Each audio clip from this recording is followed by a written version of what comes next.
Hello guys, what's up? So in this quick video I'm going to show you how you can get this anime style filter on Snapchat with a steady face. The previous one was with the changing face that I'll show you.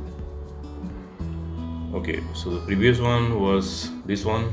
The face was changing with your movement likewise, but there is a new filter now, anime style, and this is the filter.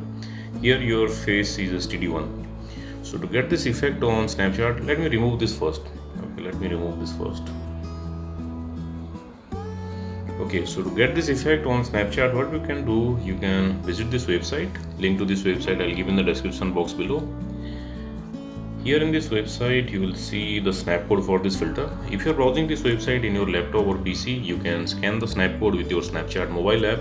And if you are browsing this website in your mobile, just tap on the snap code and open it with Snapchat. Okay, and you will see this pop-up, unlock for 48 hours. Tap there. Okay, and you got it. You can use camera roll picture also. So that's it guys. Likewise, you can get this filter on Snapchat. So thanks for watching the video guys. See you on the next video.